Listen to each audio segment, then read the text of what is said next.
Hi everybody and welcome to the latest episode of Dublin Tech Talks. It's Gavin Fox here, brought to you by Workhuman and Marcin Meyer. On the podcast today we speak with Sean Pigott, who is Head of Business Development for ICON Accounting. ICON Accounting are a Irish owned business that work within the contracting and accounting business. They facilitate organisations and contractors on site through compliance, payments and other solutions. Myself and Sean talk through the careers, the contracting market at the moment, the ups and downs of 22 and 23, what a business should look for in a compliant contracting organisation, and why people should be engaging with a business like ICON and the importance they bring to the market. We hope you enjoy, and see you soon. Sean Pigott, Head of Business Development for ICON Accounting. Welcome to Dublin Tech Talks. Thank you very much for having me. Honoured to be here. So ICON Accounting, contract management, accountants, what does the business do and what's your role there? So I suppose how to explain it. It's quite simple, to be 100% honest. We manage the compliance and finance for independent professionals. Now, when I say independent professionals, that can vary, I suppose, quite broadly. The company was founded in 2008. And it was founded as a result of a very emerging market in Ireland at that time. So that's when the, I suppose, professional community or professional independent community was kind of really starting to take off. Founded by Gerard Kiernan. And again, I think that the vast majority, to be 100% honest, of the immediate growth that was witnessed in 2008 was a kind of a direct result of FDI and IDA. Yeah. That method of engaging with talent was quite commonly known in the States, in the UK and across mainland Europe, but it was something that hadn't really, I suppose, taken its toll in Ireland at that stage. We do like to be a little bit slower to adapt to these things. So, well, it was here, but it wasn't. There was no real compliance behind it. Yeah, like you could be a sole trader, and you could have been some lad picking up a check, and nobody really cared. Yeah, and I think probably that's the kind of loose nature of a sole trader set up in the structure within a sole trader. Probably scared a lot of the multinationals to an extent where they were probably looking for something a little bit more secure. And that's, again, I suppose, where ICON step in. So we offer private managed company solutions. That's through umbrella companies or obviously through someone's own individual company, which we can also manage. Typically, the natural kind of progression for someone that's starting out in, I suppose, a contract opportunity for the first time, most of them will opt for a direct umbrella solution or an umbrella company setup to start. Yeah. Very, very straightforward and easy, and it takes an awful lot of the, I suppose, admin burden away from someone that is considering that line of work. So after probably 6 to 12 months, if they are still considering contracting as kind of something long-term, and we would consider long-term and contracting as anything kind of 3 years up, if they are considering contracting for that period of time, we'll very much advise them to look at the private limited company. So they'll be the only shareholder within that company, obviously, and we can manage that on their behalf too. But it just offers kind of further flexibility, further, I suppose, opportunities to become more tax efficient. And yeah, it's been good. It's been a whirlwind 3 years, to be honest. You're there 3 years, aren't you? 4 years, yeah. March 2020 was when I started. Excellent. So yeah, literally nothing much went on then, did it? 2 weeks before the announcement came, I was actually out on the road meeting people for the first time, and I heard the announcement then from the Taoiseach. So and what was the reaction on the contracting side? Because was there a flight to contracts, or was there just a kind of everybody took a pause? I think that's the polite way. Like, again, my biggest concern was, look, I'm after joining a company and 50% of our client base is going to be gone in the morning. Yeah. Thankfully, I was completely wrong. Very few contracts were cancelled, to be 100% transparent. There was, like you say, a pause. There was definitely a reaction from the market just to kind of say, whoa, let's wait and see what happens here. But ultimately, there was very little impact, to be 100% transparent, on our client base. There was, like I say, some pauses, but them contracts did continue and go ahead when things started to settle down. But then there's a demand for other things, say like medical was needed. Yeah, and things like that. Absolutely. And then obviously it kind of went from the medical rush to the cybersecurity rush, and people are, operating remotely for the first time, etc. So it really was non-stop from, I would say, April 2020, kind of late April 2020, early May 2020, all the way up until December last year. Yeah. It was non-stop. Like, genuinely. We don't talk about Q1. No.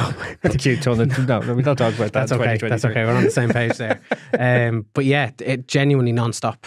So this is really, I suppose, this year has been my first insight into the cyclical nature of the recruitment space. And again, don't get me wrong, it's been a more challenging year this year, but it's still been good. Yeah, it's my 6th cycle. It's great. I had hair by the first one. But by the 8th one, I'll be shining my head. It takes resilience, I tell you that. So I've worked in contract recruitment for too many years, and I understand it very well. But what would you say the fear is for a lot of people getting into that market? And I always like, you don't have a permanent job, you know, you could be fired anytime, all that kind of stuff. So why is there such a buoyant market in this space? Because you wouldn't, if you don't live within this world, you don't really understand that, like I say, 30% of companies, larger companies, could be 40% are made up by contractors. Absolutely. So I always say to look at, again, if you're speaking to someone that's never worked as a contractor before, it's completely natural for them to be concerned, cautious, all of the above. The main concern or caution comes from the fact that for the first time in their professional career, there's an expiry date associated with that actual opportunity. Now, you know as well as I do, if you go in and do your work, I would say 9 times out of 10, it'll be a case that if there's not another project with your, I suppose, actual client that you're delivering that service to at this moment in time, the recruiter that you're actually working with that's placed you with that client will more than likely have more opportunities for you to at least consider. But again, completely natural for anyone to be concerned about it. Like I say, the expiry date is there. Why people tend to look past that is because the rate of pay on offer for an independent professional contractor in comparison to a permanent employee that would pretty much be carrying out the exact same role, you're looking at 20 to 30% in additional. Now, again, that's not to say that, you know, that comes with its pros and cons too. They don't get paid for holidays, so you get paid for the time that you physically work. You also do lose, I suppose, the element of the benefits package that comes with permanent employment. So your employer's pension contribution, as an example, your life assurance, your kind of sick pay cover. But thankfully, based on the work that has been done by Ger and, you know, everyone in ICON since then, all of those benefits can now be replicated, and actually not even replicated but improved upon. So yeah, that's probably the evolution of from when I started out. Back a long time ago to now. There is like the availability of getting your independent pizza. I was about to say independent. You can get pizza too. Just don't try and expense it, please. Independent pizza. It certainly helps on your policies. So you can get your pension, you can get healthcare, you can do all that now through your organisation.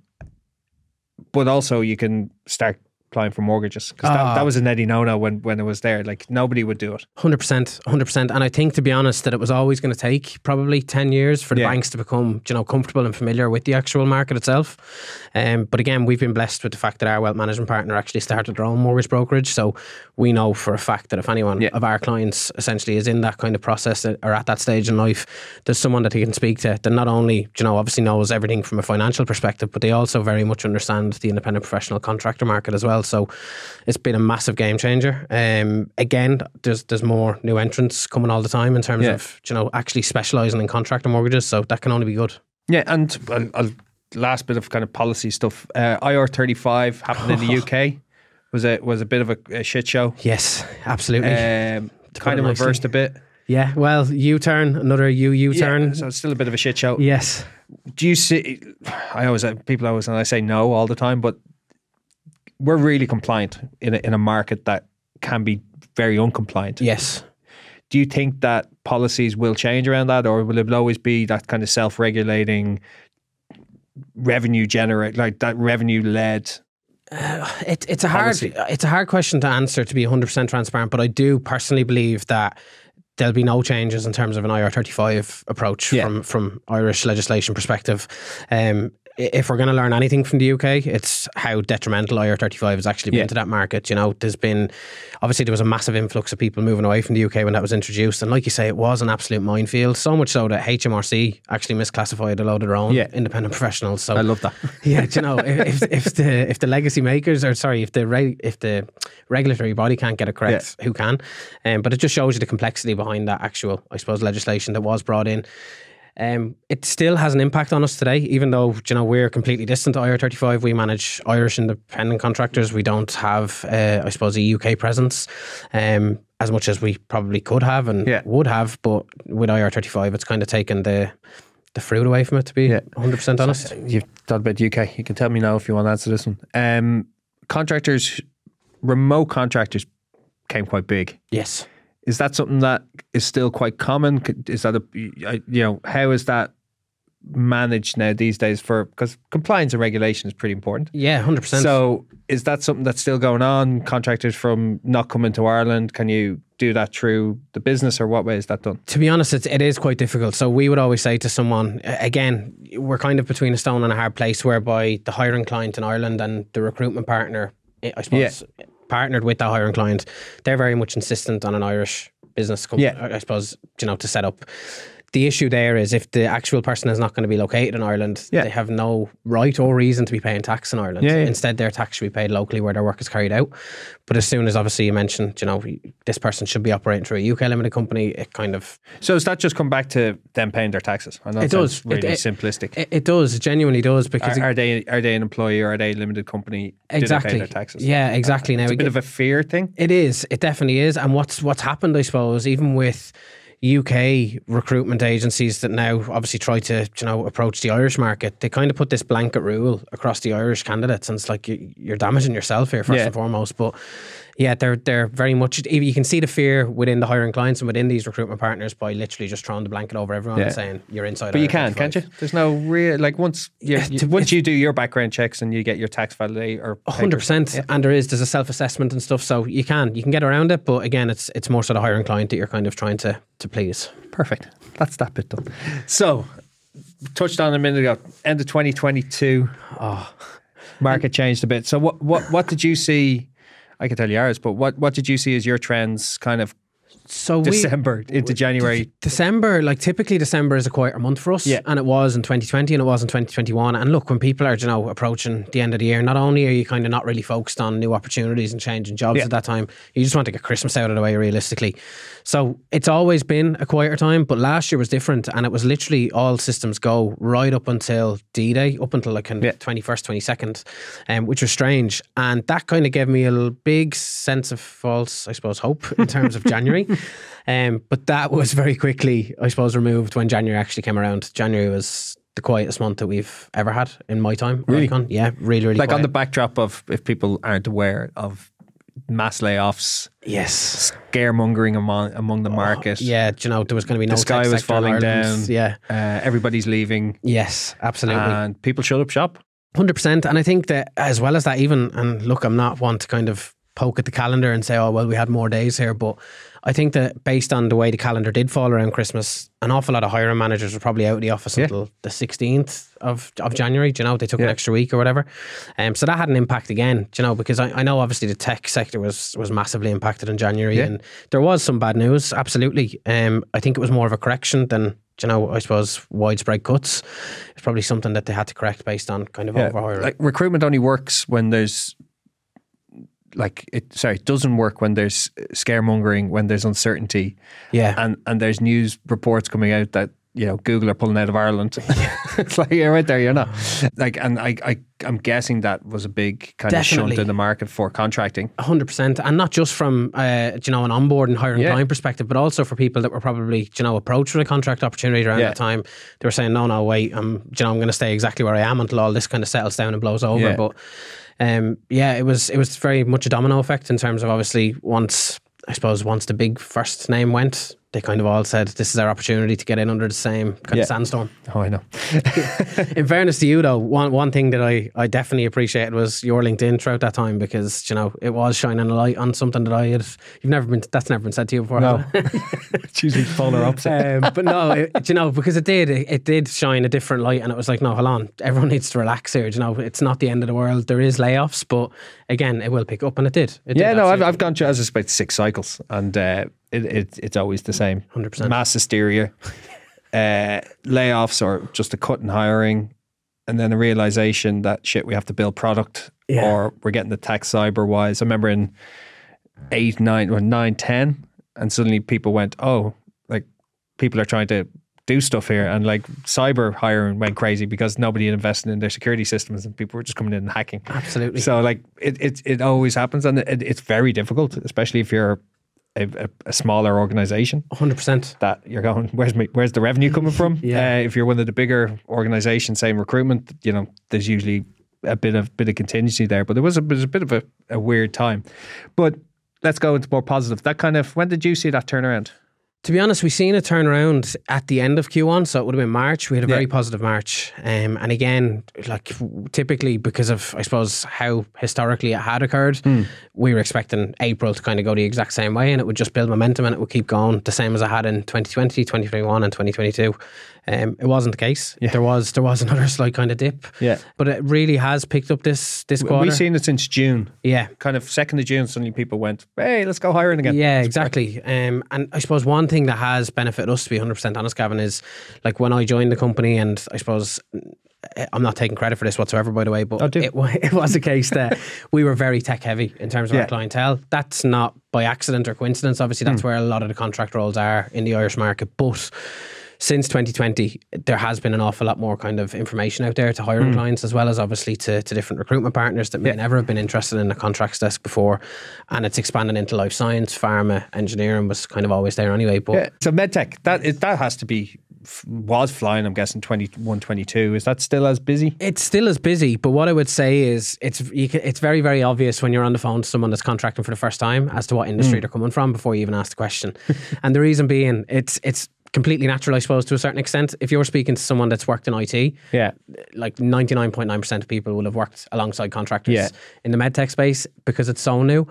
There'd be an awful lot of people that would have never even spoken to a contractor. So it is starting to infiltrate into, colleague conversations and I suppose conversations that happen on the work site or in the workplace. But it's definitely picked up, but it's not at the same capacity as to where tech is, where, when you speak to someone in tech that's been offered a contract role, it pretty much sells itself.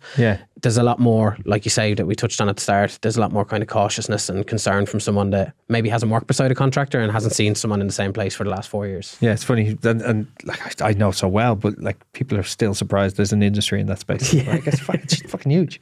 So, skills wise, this is what I'm always interested in. What are the top 5 skills? But what is in demand? Like, is it still core development, or is it kind of change management? Where are we at the moment? Change management has slowed down. Obviously, that was massive 2021, late 2020.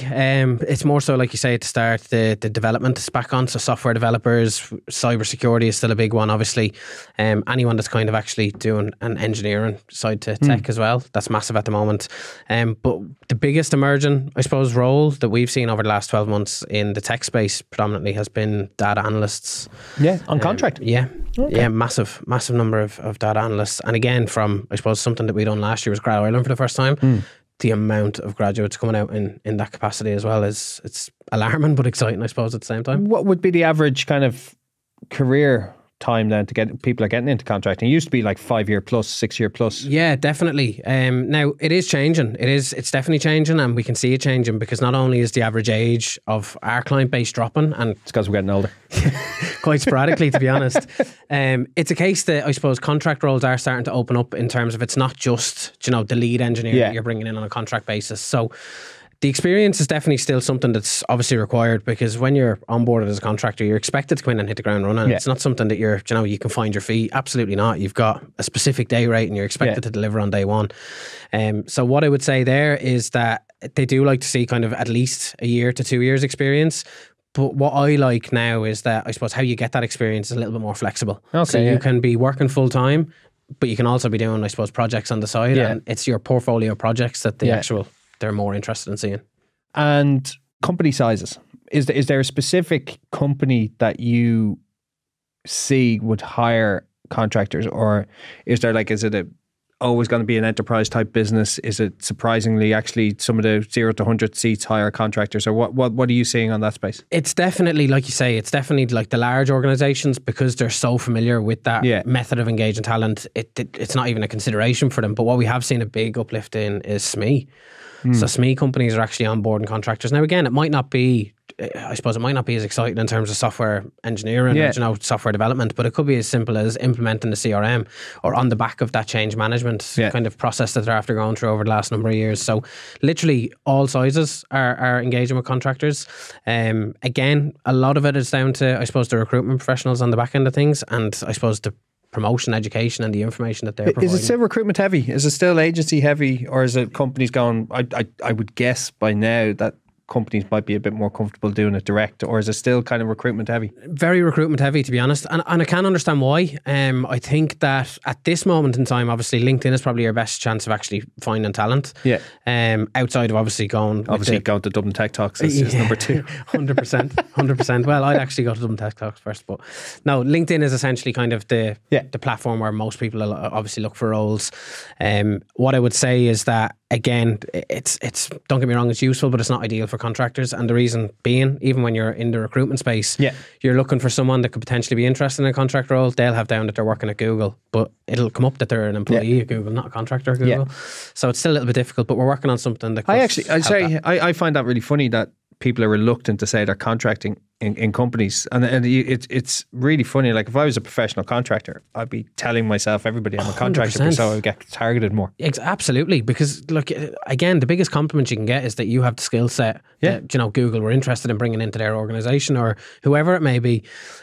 So yeah, it's an interesting time, but I would say that, again, companies do like to have that added security of a partnership with a recruitment space. So it's definitely still recruitment heavy. So before we finish, back to one last kind of really interesting space, the compliance space. Yes. If you're hiring contractors, what should that contractor have? Okay. And, you know, obviously it's the service you give, but if you're, you know, what are the kind of key things to make sure as a business that you're in compliant? So the first thing that I would say to anyone is, first and foremost, make sure they're going through a private limited company structure. The reason being is the sole trader avenue is far too difficult to manage. The documents that I would be requesting from anyone would be essentially the certificate of incorporation for the company, the VAT registration certificate to prove that the company is registered there. And then also most companies would like to see insurance. The final piece is the tax clearance. Because that means insurance has always been funny. Why should a company have a company insurance? Because I suppose it's probably a grey area, to be 100% honest, Gavin, in terms of, okay, well, if a contractor is in working for Google and something happens, whose insurance does it fall within? Yeah. Is it Google's? Is it the... Well, if they're a company. Well, they are. It should be. It should be. But again, let's say, I suppose, it's probably just an added safety mechanism whereby... I always, like, for any contracts we hire, it's number one. Yeah. Because they have to. They're a limited company. They're their own company. And to be honest with you, for them as well. You know, it's not just for the organisation, it's actually for the independent professional themselves. Now, we've been blessed over, I suppose, the 15-year period that we've been in the market, where it's never been required. But again, we'd much rather have it there in the event that it is required. It's a brave comment. Jerry will be on the phone to you. 8 years, I believe it has to be in place afterwards. But no, look, again, it is a requirement. It's a safety mechanism, not only for the organisation, but also for the independent professional. And it does give them a little bit of peace of mind in the background that should anything go wrong, because obviously so many things can go wrong when you're, you know, if you're developing a system for a bank, like there's liability there potentially. So it's nice to have that insurance in place, and it's definitely something I'd recommend. Brilliant. Sean Piggott, Head of Business Development for ICON Accounting. Thank you very much for joining us on Dublin Tech Talks. And it's been great chatting. No problem. Thank you, Gavin. Thank you for having me. Talk to you soon.